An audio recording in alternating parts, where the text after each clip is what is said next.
بسم اللہ الرحمن الرحیم۔ سب سے پہلی بات تو یہ ہے کہ 9/11 کے بعد امریکہ نے سب سے پہلے امارت اسلامیہ کا خاتمہ کرنے کے لیے افغانستان پر حملہ کیا، اور اس کی وجہ اور بنیاد انہوں نے 9/11 کے واقعے کو بنایا، اور اسی کے سہارا لے کر انہوں نے کہا کہ اس کا ذمہ دار القاعدہ ہے، اور اسامہ بن لادن کو اپنے حوالے کرنے کا مطالبہ کیا تھا۔ ہم یہ سمجھ رہے تھے کہ اس کی تحقیقات ہونی چاہیے، بغیر تحقیقات کے افغانستان پر حملے کا کوئی جواز نہیں ہے۔ دوسری بات یہ کہ اس حوالے سے مذاکرات کا راستہ اختیار کرنا چاہیے، بات چیت کا راستہ اختیار کرنا چاہیے۔ طاقت کا استعمال مسئلے کا حل نہیں، یہ اس وقت ہمارا موقف تھا۔ لیکن امریکہ جو اپنی طاقت کے نشے میں تھا،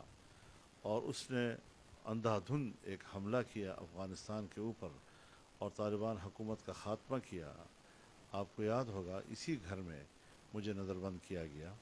1 مہینہ میں یہاں اپنے گھر پہ نظر بند رہا، اور پھر انہوں نے مجھے اس کے بعد ریسٹ ہاؤس میں منتقل کر دیا، چشمہ ریسٹ ہاؤس میں، اور 5 مہینے پھر میں وہاں پر نظر بند رہا ہوں۔ یہ اسی موقف کی اساس پر کہ میں پاکستان میں جلسے نہ کر سکوں، میں پاکستان میں اپنا موقف جو ہے عوام تک نہ پہنچا سکوں۔ لیکن افغان طالبان نے وہاں پر جو مزاحمت کی، ہم نے اس کو ایک جائز دفاع کہا ہے۔ ہم یہ نہیں چاہتے تھے کہ افغانستان میں جنگ ہو، لیکن جب ان پر جنگ مسلط کر دی گئی تو پھر دفاع کا حق جس طرح باقی اقوام کو حاصل ہے، ہم نے افغانستان کے ان جوانوں کو، اس تنظیم کو، امارت اسلامیہ کو اپنے دفاع کا حق تسلیم کیا۔ آج وہ کامیاب ہو گئے ہیں۔ اس کامیابی کے بعد اب جو صورتحال سامنے آ رہی ہے وہ ایک تو افغانستان کی داخلی صورتحال، میں سمجھتا ہوں کہ طالبان اس وقت جس تدبر سے کام لے رہے ہیں اور جس فراخ دلی سے کام لے رہے ہیں، جس وسعت نظر سے کام لے رہے ہیں، شاید ان سے دنیا یہ توقع نہیں رکھ رہی تھی، اور خلاف توقع طالبان روز بروز وہ ایسے ایسے اقدامات کر رہے ہیں کہ جس پر دنیا کو انگلی اٹھانے کا کوئی موقع نہیں دے رہے وہ لوگ، اور نہ ان کو کوئی موقع مل رہا ہے۔ تو اس حوالے سے ہم اب بھی اس بات کے حامی ہیں کہ جب انہوں نے عام معافی کا اعلان کر دیا ہے، اور پرانی جہادی قیادت یا جو حکومت ان کے خلاف جنگ میں مصروف تھی، ان کی قیادت، ان کو بھی انہوں نے معاف کر دیا ہے، تو ان کے ساتھ ان کے افغانستان کے مستقبل کے بارے میں رابطے بھی ہونے چاہیے۔ افغانستان کے مستحکم اور مستقل سیاسی نظام کے لیے ان کے ساتھ مذاکرات کا عمل بھی شروع ہو جائے۔ ہاں، گو کہ ابھی تک اس میں وقت ہے کہ ابھی پورے افغانستان کو مکمل طور پر اپنے کنٹرول میں لینا اور وہاں کے امن و امان اور نظم کو قائم کرنا، اس میں شاید کچھ وقت لگے، لیکن ان کے منصوبہ بندی میں یہ چیز ہونی چاہیے کہ ہم نے افغانستان کو ایک مستقل سیاسی نظام دینا ہے۔ اس کا جو دوسرا بڑا فائدہ ہوا وہ یہ کہ عرب دنیا میں جو امریکی فوجیں موجود ہیں، اور جو کچھ انہوں نے عراق میں کیا، جو کچھ انہوں نے لیبیا میں کیا، جو کچھ انہوں نے شام میں کیا، اس پر بھی امریکہ کو نظر ثانی کرنی چاہیے، اور یہاں سے بھی اپنی فوجیں نکال لینی چاہیے۔ لیکن ایک حقیقت جو امریکہ کو تسلیم کر لینی چاہیے کہ وہ جو 9/11 کے بعد اس کا نظریہ نیو ورلڈ آرڈر کا یا جیو ورلڈ آرڈر کا ان کا رہا ہے، وہ تقریباً خاکستر ہو گیا ہے، بکھر گیا ہے، اور اس کو اب دنیا کے ساتھ برابری کی بنیاد پر چلنے کی پالیسی اختیار کرنی ہوگی، قوموں کے احترام کی پالیسی اختیار کرنی ہوگی۔ بالادستی کی پالیسی کا جو تصور ہے وہ اب ان کا ناکام ہو گیا ہے،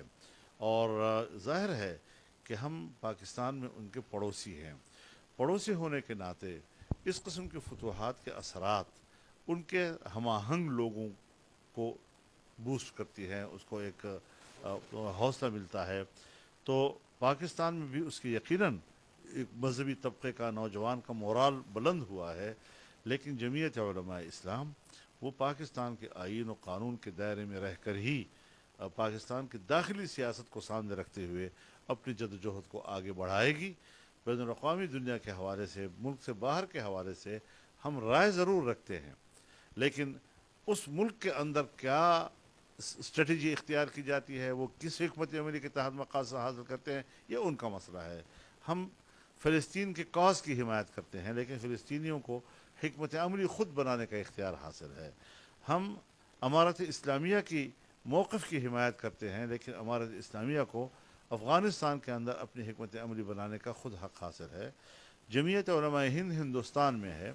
ہمارے اکابرین کی جماعت ہے، ہماری تاریخی تسلسل اس سے وابستہ ہے، لیکن وہ ہندوستان کے اندر وہاں کے مسلمانوں کے مفاد میں ایک سیکولر ہندوستان کو مفید سمجھتے ہیں۔ ہم پاکستان کو ایک اسلامی پاکستان جو ہے یہاں کے مسلمانوں کے لیے مفید سمجھتے ہیں۔ بنگلہ دیش میں جمعیت علماء اسلام ہے، وہ انتخابی جماعت ہے، نیپال میں ہے، سری لنکا میں ہے، جنوبی افریقہ میں ہے، وہ وہاں کے ملک کے حالات کو سامنے رکھتے ہوئے اپنی حکمت عملی بنا رہے ہیں۔ جمعیت علماء اسلام فوکس کر رہی ہے ملک کے پاکستان کو اور اس کے اندر کی سیاست کو، اس سے باہر کی سیاست میں ایک رائے ضرور رکھ سکتی ہے، لیکن اس ملک کے لوگوں کی حکمت عملی، ان کے تدبر اور ان کے جو اقدامات ہیں اس میں مداخلت کا حق نہیں رکھتی جی۔ اور